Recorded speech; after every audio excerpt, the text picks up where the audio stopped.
একদিন সূর্যের উষ্ণ আলো জঙ্গলের গভীরে ঢুকে পড়লে সিংহ তার গুহা থেকে বের হল। তার গর্জন জঙ্গলের প্রতিটি কোণে ছড়িয়ে পড়ল। সিংহের গর্জন শুনে সব প্রাণী ভয়ে কেঁপে উঠল। হরিণ, জিরাফ, জেব্রা, গজেল সবাই নিজ নিজ আস্তানায় লুকিয়ে পড়ল। জঙ্গলের এই নীরবতা ভেঙে পড়ল সিংহের শিকারের ডাকে।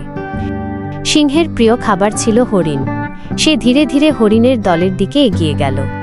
হরিণগুলি ভয়ে ছুটতে শুরু করল। সিংহ তাদেরকে ধরতে ধরতে খেলা করতে লাগল। অবশেষে সে একটি হরিণকে ধরে ফেলল। দিনের পর দিন এইভাবেই চলতে লাগল। সিংহ শিকার করত এবং তার প্রজারা ভয়ে কেঁপে উঠত, কিন্তু সিংহ কখনোই নির্যাতন করত না। সে শুধু তার প্রাকৃতিক প্রবৃত্তি অনুযায়ী শিকার করত। একদিন সিংহ জঙ্গলের এক কোণে একটি ছোট্ট ইঁদুরকে দেখতে পেল। ইঁদুরটি সিংহের পাশে এসে দাঁড়ালো এবং তার নাক কামড়ে দিল। সিংহ রাগে ফেটে পড়ল। সে ইঁদুরটিকে ধরতে চায়, কিন্তু ইঁদুরটি তার হাত থেকে পালিয়ে গেল।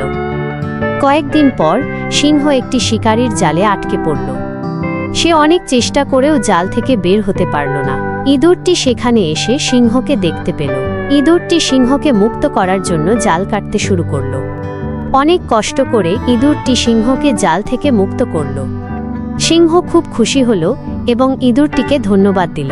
সে বুঝতে পারল যে ছোট প্রাণীও কখনো কখনো বড় প্রাণীকে বাঁচাতে পারে।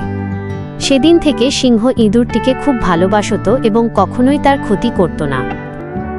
এই গল্প থেকে আমরা শিখতে পারি যে ক্ষমতা থাকলেও সবসময় দয়া এবং ক্ষমা করা উচিত। ছোট প্রাণীও কখনো কখনো বড় প্রাণীকে বাঁচাতে পারে।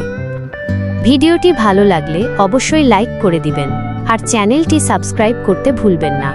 আমাদের এই ধরনের ভিডিও আরও পেতে চাইলে চ্যানেলটি সাবস্ক্রাইব করে পাশে থাকুন। আপনার লাইক ও সাবস্ক্রাইব আমাদেরকে আরও ভালো কন্টেন্ট তৈরি করতে অনুপ্রাণিত করে।